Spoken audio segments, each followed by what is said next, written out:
जी को हृदय से धन्यवाद देना चाहता हूँ कि उन्होंने भी मुझे इस पुण्य कार्यक्रम का एक हिस्सा बनाया।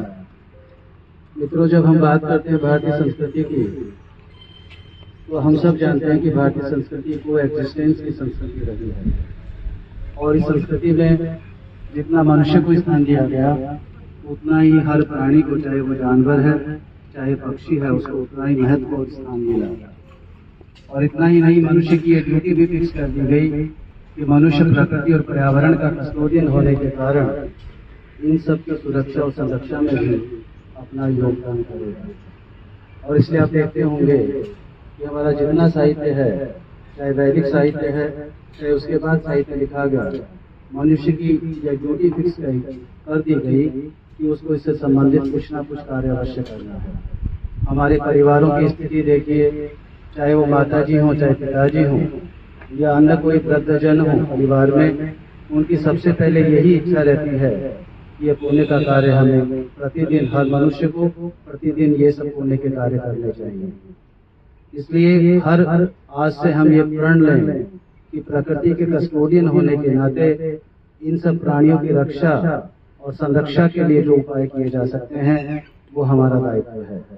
और इसीलिए इसी क्रम में ये कार्यक्रम रखा गया है, क्योंकि इस दौरान पक्षियों को पानी का बड़ा अभाव होता है और इसके अभाव में कई बार पक्षियों की मृत्यु तक हो जाती है।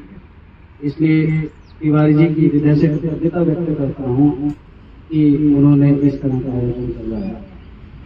मित्रों, जब हम बात करते हैं तो आज एक दूसरा दिन भी है जिसकी चर्चा तिवारी जी कर रहे थे, श्रम दिवस।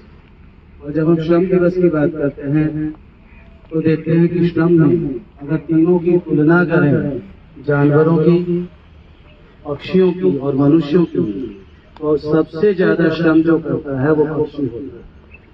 चींटियों को छोड़ दीजिए, इंसेक्ट्स हैं उनको छोड़ दीजिए, इनके अलावा पक्षियों का करीब 85% समय श्रम में बीतता है और वो सिर्फ 1 घंटे की नींद या आधे घंटे की नींद में भी अपने आप को संतुष्ट महसूस करता है। मित्रों, इसलिए हमने सोचा कि इससे बड़ा उपक्रम श्रम दिवस के प्रति नहीं हो सकता है, इसलिए हमने इस श्रम दिवस को पक्षियों के प्रति समर्पित करने का निर्णय किया।